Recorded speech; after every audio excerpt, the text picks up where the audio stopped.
Les hemos traído aquí a este pabellón de IFEMA, donde dentro de unos meses se va a celebrar la cumbre de la OTAN, y se va a celebrar en un momento especialmente sensible. Estamos viendo lo que pasa en Ucrania. En esa cumbre de la OTAN se va a definir la nueva doctrina, la nueva estrategia, seguramente muy influida por lo que está pasando allí. No sé si ustedes, que han sido embajadores en algunos de los principales puntos de interés mundial, en China, en Rusia, en los Estados Unidos, ¿creen que estamos ante un cambio de era o es algo momentáneo y puntual? Señor Bregolat. Bueno, yo pienso que lo que estamos viendo ahora efectivamente es uno de esos hechos que lo cambia casi todo, como fue el 11S, o como fue la crisis económica del año 8, como fue el virus, seguramente este todavía con mucha más potencia. Indudablemente eso está impactando sobre todos los países y sobre las relaciones de unos con otros. Sin duda hablaremos de antes y después de esa guerra, sí, pienso que es así. Estábamos viendo ya tendencias en marcha en el ámbito internacional, polarización en las sociedades occidentales, el fortalecimiento de algunos regímenes autocráticos. Lo que está ocurriendo en Ucrania abre ya una brecha, pone todas las cartas sobre la mesa de esa mayor división en el mundo. Bueno, estamos en un punto de inflexión, en un momento de cambio tectónico entre el ayer y el mañana. Y lo que importa ahora es ver cómo se va configurando ese mañana.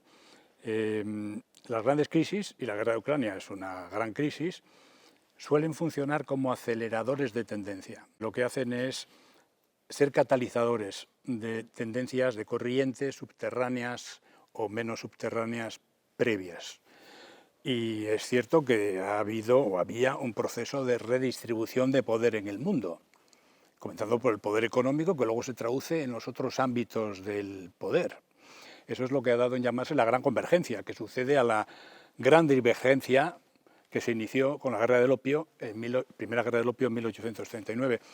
De hecho, en verdad sí, ahí yo creo que un cambio de era.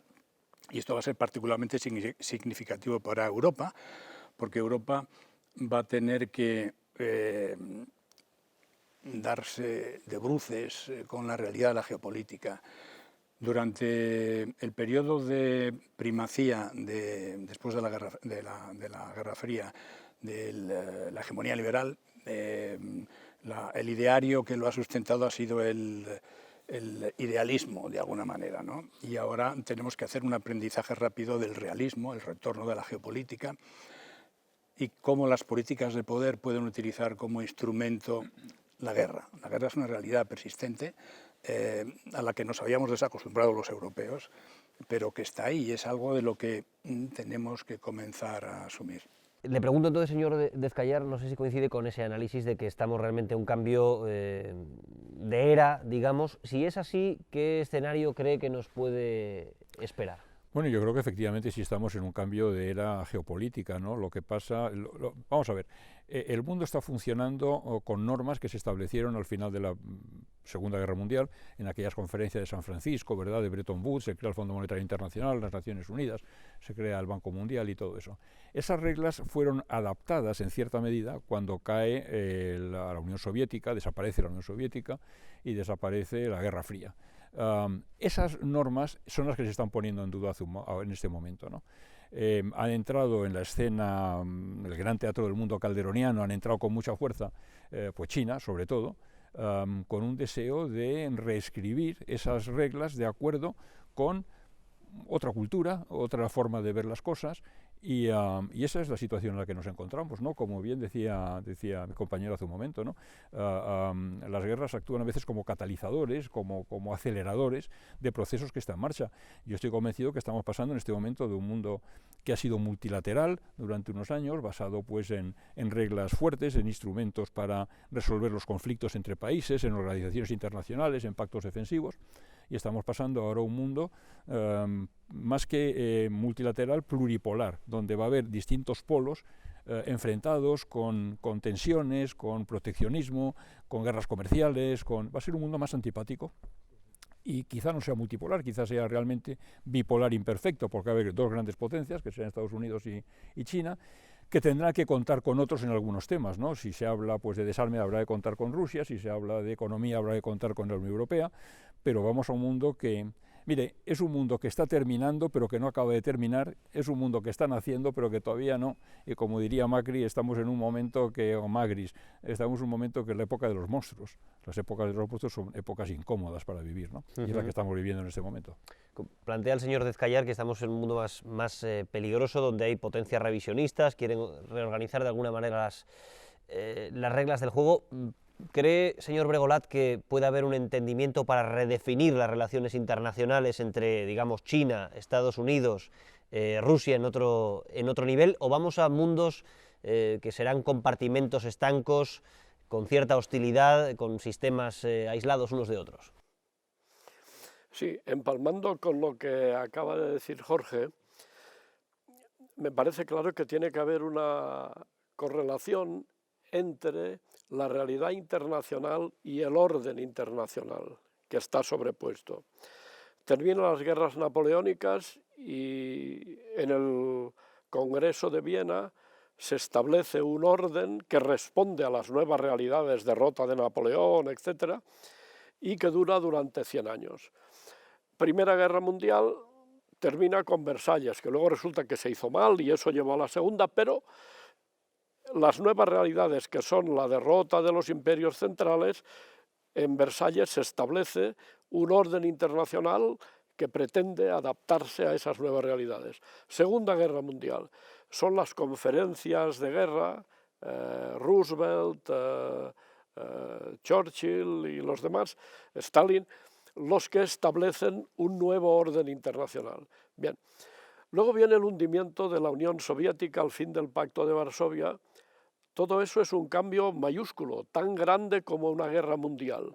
Sin embargo, ahí no hay un gran pacto consensuado entre todos, de manera que de alguna manera ese proceso se cerró en falso. Luego viene la reemergencia de China. Eso también es un cambio del mundo tan grande, al menos como una guerra. Entonces yo diría que el hundimiento de la Unión Soviética y la reemergencia de China son dos procesos que han cambiado la realidad internacional de manera sustancial, pero a los que no se ha respondido con un cambio del orden. Es decir, a los 40 años no puedes ir con el vestido de la primera comunión. Cuando cambia... entonces yo diría que en efecto, y contestando de manera muy directa a la pregunta, sí, que el mundo tendría que ir a un gran entendimiento, no solo para Europa, sino para el mundo, las grandes potencias, sobre todo, pues claro, Estados Unidos, China, sin duda Rusia, Europa y seguramente otros, tendrían que sentarse y consensuar un nuevo orden. No se puede pensar que hoy el orden mundial sea el mismo que el año 45, cuando Estados Unidos tenía más de la mitad del PIB mundial. Hoy está en torno a algo menos del 20%. En fin, yo creo que efectivamente habría que sentarse y consensuar. En lo que no se hizo al terminar la Guerra Fría, esa falta de gran consenso, puntos de ese gran consenso tenían que haber sido, entre otros, hasta dónde, si la OTAN se movía, hasta dónde se movía, y el Estatuto de Crimea, entre otros muchos, pero esos... Entonces, allí el proceso se cerró en falso, a mi modo de ver. En ese mundo que ha ido cambiando, los Estados Unidos siguen siendo la gran potencia hegemónica, económicamente está ya muy a la par con China, pero con la combinación militar, tecnológica, de innovación, etcétera, sigue siendo la gran potencia de nuestro tiempo. Pero ¿cómo ha ido evolucionando en estos años? ¿Se ha ido desgastando? ¿Tiene todavía musculatura? ¿Cuáles son los riesgos y las oportunidades para Estados Unidos como gran potencia? Esa es una de las grandes preguntas, evidentemente, que quizá podría responder mejor Jorge. Pero Estados Unidos se plantea un problema de cohesión política interna, extrema polarización que hemos visto. Hay una cuestión con el ciclo político norteamericano, y dentro de 2 años habrá unas elecciones. Es decir, que en este momento no se sabe si Estados Unidos cuenta con los activos suficientes como para hacer frente a los grandísimos desafíos geoestratégicos que se presentan. Hay que recordar que del año 45 al 89 vivimos en un orden internacional bipolar, ferozmente bipolar, dividido entre Estados Unidos y sus aliados y la Unión Soviética y los suyos. A partir del 89-90, con el colapso de la Unión Soviética, entramos en un nuevo orden. Es el momento unipolar de hegemonía norteamericana. Y durante la Guerra Fría, probablemente, Estados Unidos o el mundo liberal fueron víctimas de la complacencia, víctima de lo que los griegos llamaban hubris, que es el exceso de arrogancia y de las falsas ilusiones. Esto lo ha dicho el exministro polaco de Asuntos Exteriores, Radek Sikorski, que no es nada sospechoso de blandenguería estratégica, ¿no? Pecamos de wishful thinking y pecamos de hubris, porque no tuvimos en cuenta las necesidades de reconfiguración del espacio postsoviético.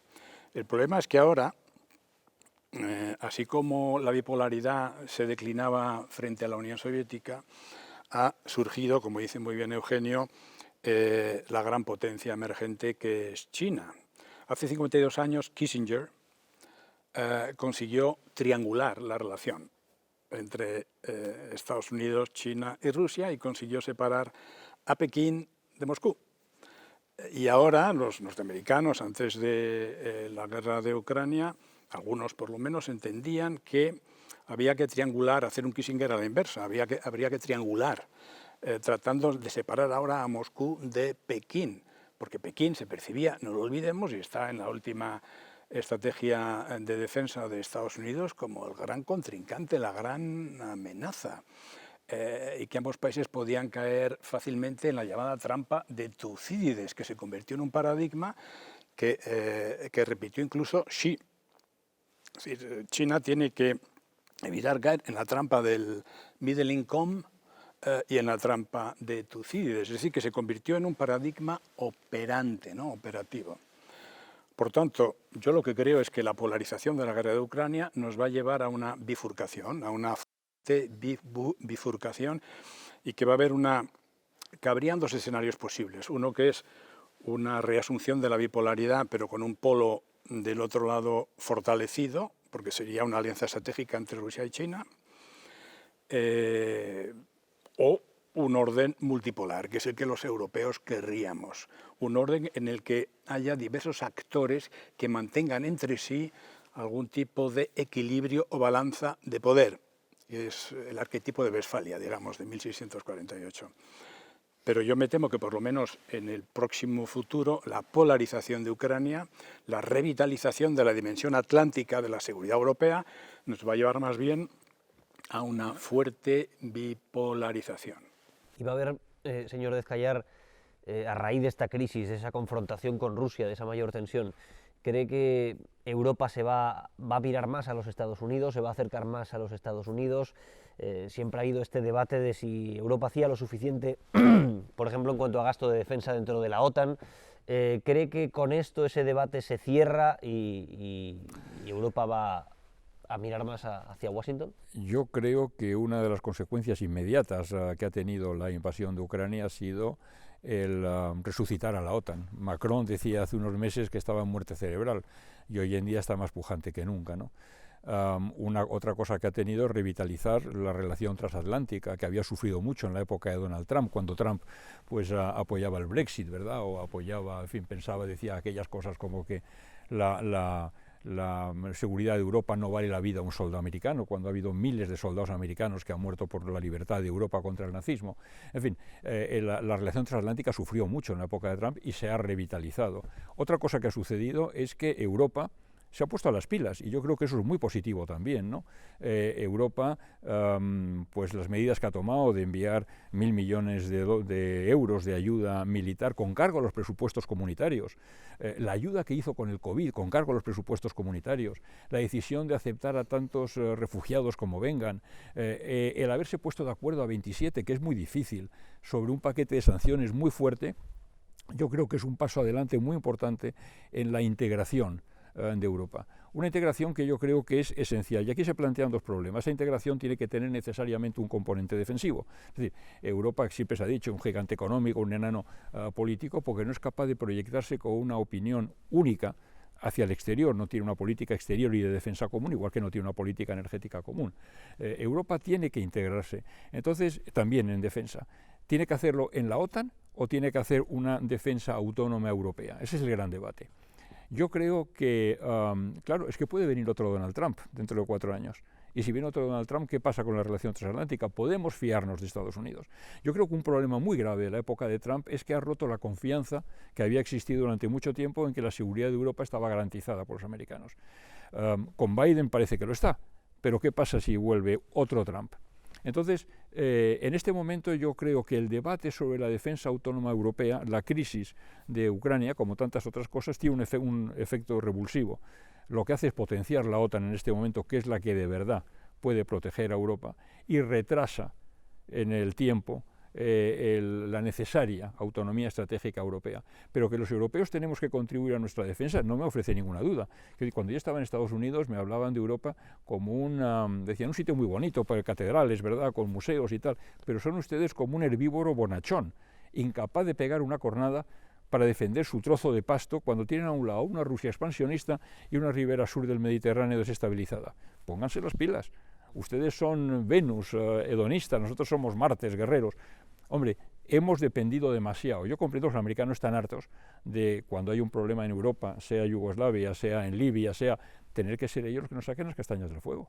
Europa tiene que contribuir. Y ahí aprovecho para decir, y España, que es la cuarta economía de la eurozona, tiene que contribuir. No podemos tener derechos y no tener deberes. No podemos ir en un vagón de primera y no contribuir a la protección y defensa de ese vagón de primera. Me parece que las últimas decisiones del gobierno van en la línea correcta en ese sentido.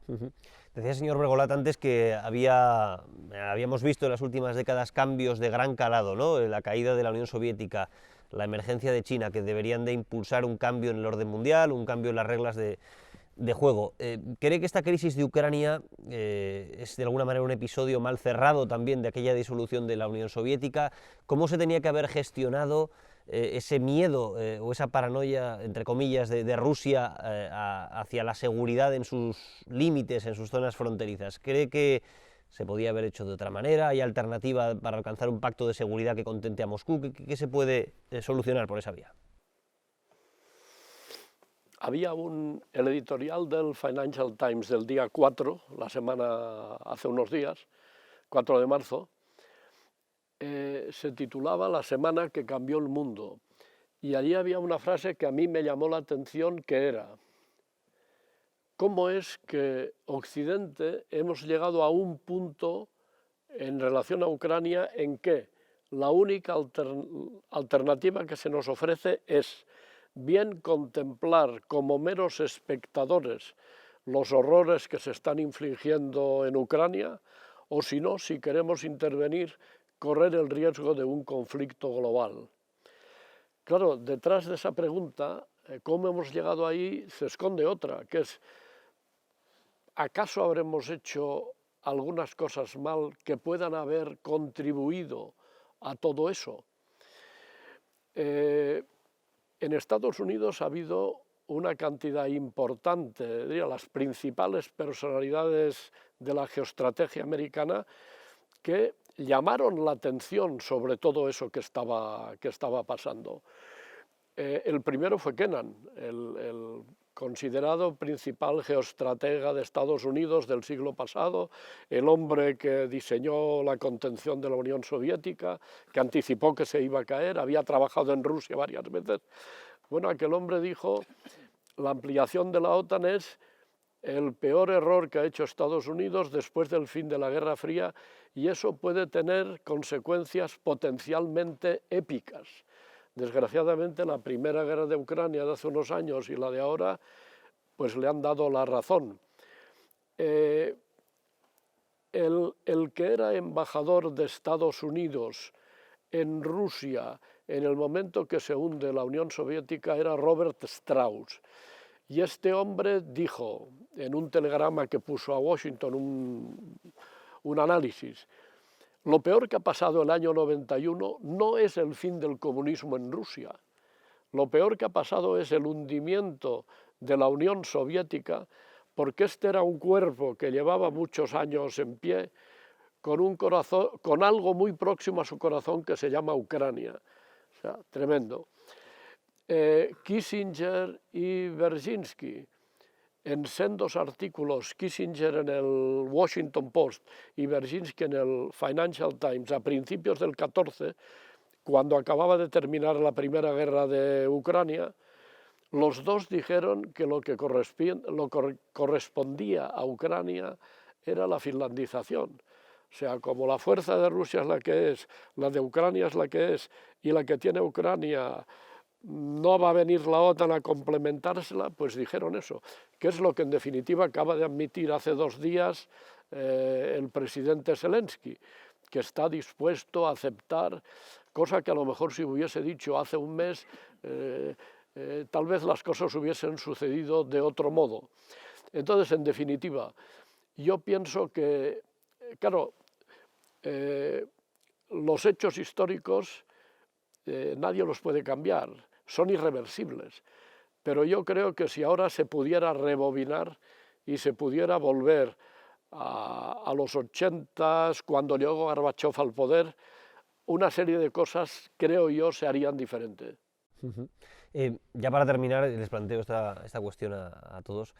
No sé si vamos a una confrontación en las próximas décadas entre democracias liberales y autocracias, también con la tentación a veces, desde el punto de vista de Occidente, de ver cómo las autocracias parece que son modelos que han ganado solidez en los últimos años, al menos en la gestión, por ejemplo, de pandemias o en la dirección de la aceleración de la tecnología, es decir, que tienen una serie de ventajas a la hora de competir, ¿no? Vamos a esa confrontación, modelo tradicional de democracia liberal, modelos autocráticos tipo China, tipo Rusia. Bueno, yo creo que según la vieja geopolítica que vuelve a estar en vigor, las tensiones, las reconfiguraciones no se producen sobre la base de ideas, sino sobre la base de potencias. Es decir, las realidades perennes de la geopolítica son las potencias y los intereses de las potencias.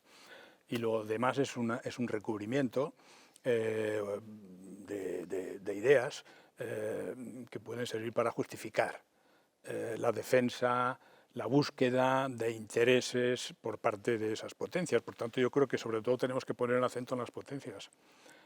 Efectivamente, el número de democracias ha ido disminuyendo en el mundo. Según Freedom House, quedaban el año pasado 33 democracias, ¿no? Lo que se entiende como full democracy. Pero no creo que... ese es un poco, es la retórica política norteamericana, es el choque entre democracia y autocracia. Creo que no es el fulcro de la geopolítica. La geopolítica es la relación entre potencias con sus intereses, ¿no? y la defensa de esos intereses. Ahí es donde tenemos que ir. En el caso de Estados Unidos, la cuestión no es solo si los presidentes han estado bien avisados en una determinada estrategia o no, que es cierto que hay un gap creciente, llamado el famoso Lippmann Gap, un gap creciente entre los compromisos internacionales del país y sus activos, sus recursos propios. Sobre todo por la idea de la decadencia relativa, nunca absoluta evidentemente, pero sí relativa en relación con otras potencias, muy en particular China. De manera que eso invita a un proceso de retrenchment, de retraimiento, de rebaja de los compromisos internacionales, que pasa por Oriente Medio, que pasa por Europa para hacer frente a la gran amenaza que es China. Eso es lo que se pensaba hasta hace 2 meses, ¿no? Antes de la irrupción de la guerra de Ucrania. Pero efectivamente, en relación con Ucrania, las cosas podrían haberse hecho de otra manera. Es decir, que el episodio de Ucrania tiene antecedentes que podemos analizar y fiscalizar, pero hay un corte, se produce un corte ¿no? Que es la decisión de iniciar esa guerra, de iniciar la invasión. Ha habido una interesante polémica en Estados Unidos estos días en relación con John Mearsheimer, que es catedrático de Chicago, uno de los grandes realistas del realismo ofensivo de relaciones internacionales, que publicó en el año 14 en el Foreign Affairs un artículo sobre por qué Occidente tiene la culpa de lo que pasa en Ucrania, donde venía a decir que esto podía ocurrir. Y de hecho, como ha recordado Eugenio, George Kennan, que fue el arquitecto de la política hacia la Unión Soviética de todas las administraciones norteamericanas desde Truman, respondió a una pregunta que le hizo Thomas para el New York Times sobre una decisión que había acabado de tomar el Senado en el año 98 en relación con la ampliación de la OTAN. Es un error trágico. Dijo cosas terribles, y que los padres fundadores se van a revolver en sus tumbas ante este error. Pero Rusia responderá. Lo que pasa es que entonces los partidarios de la expansión de la OTAN nos dirán, ya os lo decíamos, porque los rusos son así. Me parece que es elocuente lo que en este momento, lo que dijo George Kennan, que es por otra parte adorado como el arquitecto de la política de contención, que de alguna manera se va a querer sacar de nuevo del baúl para hacer frente a la nueva amenaza reforzada de China y Rusia. Y ya para terminar, bueno, un poco la misma cuestión, ¿hacia dónde vamos? Si ve esa ruptura, democracia, autocracia, compartimentos estancos, mundos separados, una especie de, decía Zelensky ayer, un nuevo muro de Berlín, de alguna manera, no sé si... Yo quería añadir una cosa, yo creo que Occidente, siguiendo lo que decían los dos, vamos, lo que decís, yo creo que cometimos un error, que fue tratar a Rusia como la derrotada cuando el derrotado había sido el comunismo. Y entonces, en vez de incorporar a Rusia a una estructura geopolítica, la dejamos aislada y entonces ha pasado lo que ha pasado a continuación, estas cosas, en fin. Pero yo sí, que desgraciadamente pienso que vamos a un mundo compartimentado, a un mundo donde China, por ejemplo, como gran líder, ofrece pues un estilo de gobernanza global basado en el autoritarismo y diferente del que se basa en los valores de la democracia liberal que ha defendido Estados Unidos durante los últimos años.